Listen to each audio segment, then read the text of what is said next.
Spring allergies Yeah. are very common. If you're living in Georgia, then you gotta live with spring allergies, and it's the season of spring. So people are coming to my practice every single day talking about allergies and what do we do about it. And I have the best allergist in town. He's one of the top allergists in town. It's none other than Dr. Chaco. He's here to talk about the spring allergies today. Dr. Chaco, would you mind introducing yourself? Another, yeah. Thank you for having me. We've known each other for a while. You've been I seen you guys as a refer as a doctor there, as a patient. But I am an allergist in the area. I'm in the North Atlanta area, like Alpharetta, Cumming, Johns Creek, that area, and yeah, I'm there, friendly neighborhood allergist here to help answer any questions I can for you. Yeah, thanks, Dr. Shako. And people love all my patients. They love your spirit. Happy I to. mean, you're the best allergist I've known. No, you're so nice. I don't know how many you know, but you're just so nice to me. But even before we started the video, I told you I like what I do. I genuinely like what I do, so Yeah, it's fun. yeah. So, Dr. Chako, can you tell us about like how common are these allergies, the spring allergies? How many patients, like what's the percentage of patients you see with these spring allergies? Oh, so when you ask me how common, it's granted I'm an allergist, it's Right. biased, right? But it's super common now. It's super common because if you could see it on your car, if you could see it on the windshield wipers, then when you see it at that numbers, the numbers are in the thousands. So anything over 500 pollen count, something like that, is high. But when you see it on the windshield wipers and you see it, that means in the thousands, 2,000, 3,000, which even people with mild allergies will then have pollen, like have bad symptoms. I almost tell people it's like you might be a little allergic to cat and you're generally okay, but it's like you put your face in a cat and now you're gonna be messed up. That's how it is when the pollen counts are super high, which is right now, which is this past probably the past three weeks or so. Yeah, I mean, I've been seeing a lot of patients and I've been sending everybody to you, like if it's Oh, severe enough. happy. So, I mean, this is one of the questions where I get from patients pretty frequently. What's the main cause of these allergies? Well, right now, the biggest pollen count is birch and oak. So in Georgia, it's oak and birch. So when you look at the pollen counts, that's the big one. What you see physically is actually the pine pollen. That's the green stuff you see outside. But that actually is not allergenic. That doesn't cause the problems. It's actually birch and oak are the biggest ones right now. But when the pine is high, when you can see it, that means birch and oak are super high. So the pine's what you visually see, but the actual allergen is the birch and the oak. So, I mean, and what do you recommend, like for the patients who suffer from allergies? Like, when do they start with all the precautionary measures? Do they Oh, start from February or March or? Oh, great question, Emily. So I used to say this was my mnemonic for years and years. I'll say the same thing. Start your medicines around Valentine's Day, February 14th. Start your antihistamines, start your nasal steroids because it's actually a little early. You want to start a little early, especially the nasal steroids before the pollen starts, so it's in your system a little bit. So up till this year, I used to say February 14th. And now this year, I want to say around February 8th, the pollen count was super high, like in the thousands. So it's actually started much earlier than it has been in previous seasons. I've never seen it before Valentine's Day. So now the pollen starts a little, at least as of now, it's higher than it has been in the past. And we don't know why. Maybe because of global warming, maybe because of like we're taking away the trees and now it's up in the air more. I couldn't tell you why exactly, but we do know objectively the numbers are significantly higher earlier than they were in the past. Right, and we had a big spring for a few days, and maybe that has impacted, I guess. Yeah. And like I mean, I get like I'm a primary care, so I get like with several area of symptoms. But would you mind like telling like what are the exact symptoms? Like, well, how do and it's now like the season of like I mean a flu or COVID and all those Yeah, things. yeah. How do people differentiate from those from the Well, allergies? it's very difficult actually. The symptoms are very similar, and sometimes it's hard for me even to know because sneezing, congestion, rhinitis, they both go with both. Typically, sneezing is more allergies. Congestion, drainage could be both. When they're sneezing, I'm thinking more allergies. When they're febrile or colored mucus, I'm thinking more infectious. So if they're febrile, I'm not thinking allergies as much. I'm thinking more infectious. And then I also think, is this a seasonality component? Do you get this every time, every spring or something? Is this coming? So that helps me know seasonally. Is your cousin sick? I'm not, is your cousin, is your brother or sister or mom sick? If someone else is sick in the family, I'm thinking it's more infectious. So, but honestly, it's hard sometimes because the symptoms are very similar. Sneezing, probably more allergies. Thicker yellow stuff, probably more infectious. Fevers, probably less likely allergies. Again, thinking COVID or viral or flu or something else. So those are the things to get kind of a gestalt on what you think you're going to treat them on. Honestly, none they know. A lot of them. Let's pretend it's fevers. Let's say it's a URI, it's viral, right? Or let's Right. say it's allergy, right? Both of them end up in nasal steroids. So the treatment's the same on some of them, regardless of what you call it. Right. But in reality, to differentiate the two is sometimes difficult. Yeah, it's very difficult, especially in the primary care. We see like a lot of area of symptoms, so it's kind Yeah. of hard. So we pretty much at one point, like we were doing the COVID test for everybody who was sneezing. Yeah, yeah. So, It's hard, but at least for me, I have the benefit if I could be like, oh, you saw me last year the same time, same. Okay, we know it's allergies. Itchy eyes, watery eyes, more allergies. Again, sneezing a lot, itchiness a lot, more allergies. So I'm biased. I'm seeing more allergies, but sometimes I'll see someone and I'll ask them, are you coming in because of the pollen or just a sinusitis? And like just today, I probably saw two people who were like, I'm not sure. And if it's more year round, then I might not be thinking allergies. Hey, this has been going on for 2-3 months. Then there's no pollen in January, so I'm thinking more sinusitis. right, yeah.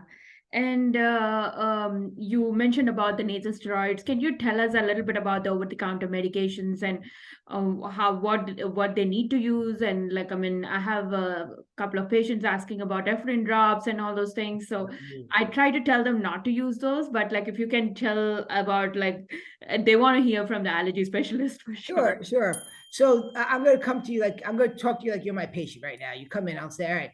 So I'm going to see you. You're very allergic. Then I say 10 being the most effective, 0 being the least. 10 being the most, 0 being the least.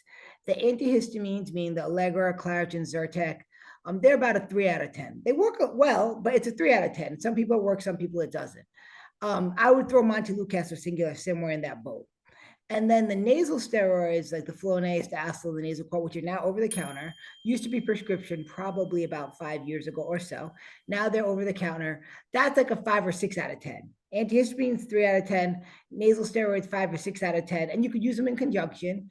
And then I often will throw in Azelastone, or Astelin, or Astapro, which is now over the counter. Astapro just became over the counter this year. And I'll do that in conjunction with the nasal steroids. It tastes the Astelin part tastes bad, but it works really well. So I just warn them. So that's really my go-to is the antihistamines plus a nasal steroid like a Flonase or a Nasacort and the Azelastine. And that's about a 6 or 7 out of 10. And if that doesn't work for you or you don't like it, then I talk to them about allergy shots, immunotherapy, which is like an 8 or 9 out of 10. So generally we try the over-the-counter stuff first. There's a lot of really good over-the-counter stuff now. And then if that doesn't work, I'm always like, if they don't like it or you're sick and tired of being sick and tired, you let me know. And then we have other options for you. Yeah, that's good. Like, yeah, Astapro came over the counter Yeah, and it's it's the same. it's really good. Like, I Yeah, mean, it's the best one I felt. it works. Yeah, it really works. Like, I mean, I tell them like just forget about the taste, I mean, and just It's get hard though. So I'll warn you, the taste is pretty strong because I pretty strong. Yeah, I've have you used it used too. it? Yeah, my wife. I gave it to my wife. This was a while ago, and I gave it to her. She took it like 8 o'clock at night, and then around 10:30, she woke up like, what's going on? Like, I no, know, but it really works. I it mean, does even work. for cough, like more than the Mucinex, I tell them Yeah, like use this as last and nasal spray and it works. it works. It's a good one. Yeah, it's a good one. Yeah. None of the other thing that comes up a lot is people ask me about more natural treatments. What can we do more naturally? Right. One of the biggest things, if you can get them to do it, Medipot, Neomed, rinse it out, get that mucus out, saline, rinse it out. Just those big bottles, the big, like a big lavage, not like a little spray, not like a little moisturizer, really a big lavage. Get the mucus out, get the allergen out, get it out into the sink versus the back. That's a more natural one. The other question that people always ask about is the bee pollen. Like they say, oh, can we eat bee pollen honey or bee pollen? And the data is there's no data on that. It's not going to hurt though. but I haven't heard. I have a lot of physician friends of mine who feel like that's helped. I'm not going to say it's not going to help. There's no data that would help. I don't recommend it, but I'm not opposed to it. Oh yeah, I get these questions a lot about zinc Yeah, and vitamin C yeah, and yeah. all those things. Like, I mean, what's the data on those? Yeah, like that's why it's not going to hurt. I just don't know data that's going to help. To be quite honest, by the time you come to me, um, you might have tried that. It's probably not working. Right. Yeah. And Dr. Shapa, when do you suggest like they need to seek medical help like with the pollen allergies and stuff like So they should probably seek help if the antihistamines and the nasal steroids aren't working.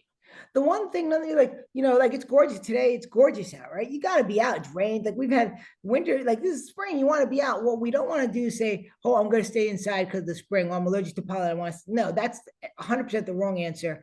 And it's not good for you health wise. Like we want you out. We want you enjoying outside for your mental health, for your exercise, all that stuff. Take your pets outside, if you have pets, which I'm a fan of pets.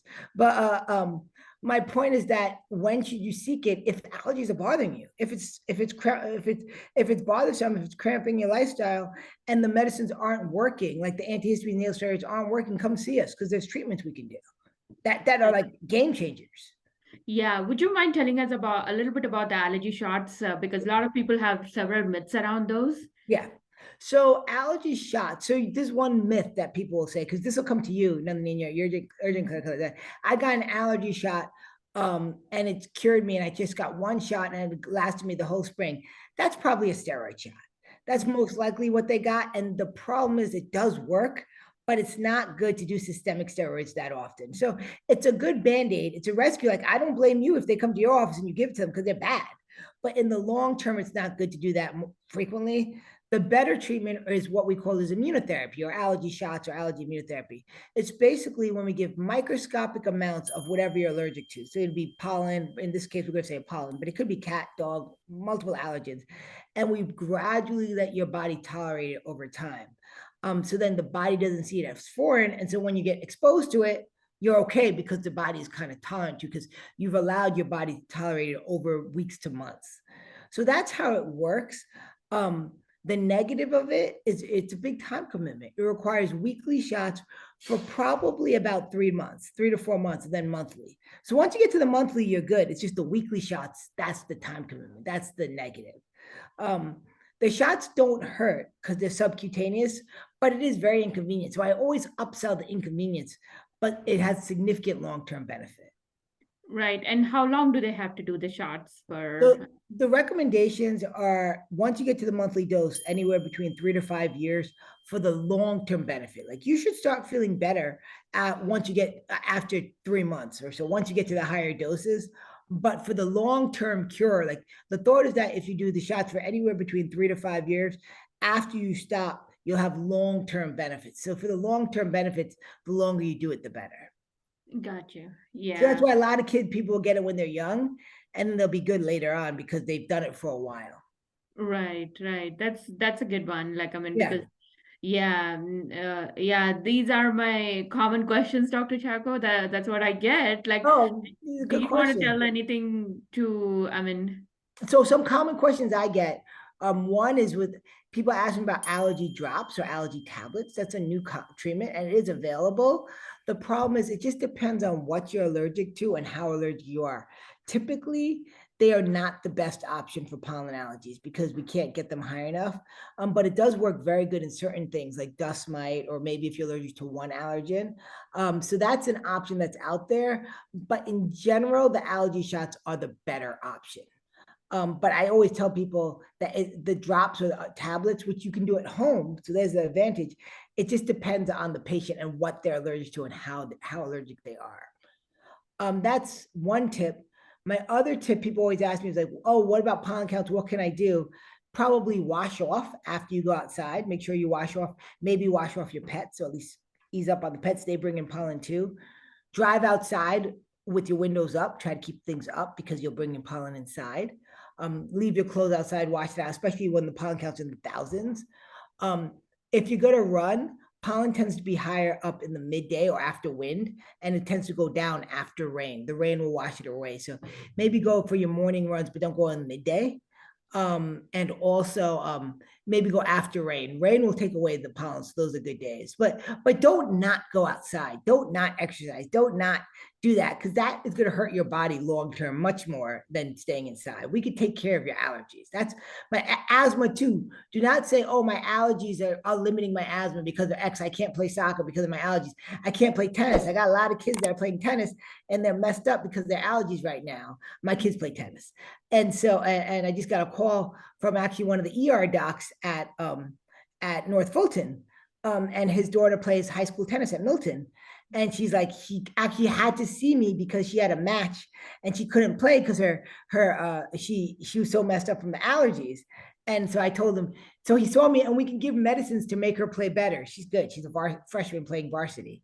And so my point is that don't just deal with it. Come see us and we can treat you and get you better. There's plenty of options. Right. Yeah. I think, yeah, I think that's a good one, Dr. Jaco, because I even joined, my son has spring allergies and I Yeah. bring him to you. Yeah. And Yeah. I join him in basketball. It's indoors. So Yeah. goes to basketball now. Yeah, so basketball, I love that. I'm a huge basketball fan, and my point is, I just don't want people picking their or restricting themselves because of Right. this. Like you want, and there's some benefit of being in the sun and being outside and getting fresh air, even if the pollen counts are high. So we have again, all I can say is we have good treatments, and I would say if the medicines don't work or you don't like it, allergy shots have been proven to be 85% preventive. Yeah.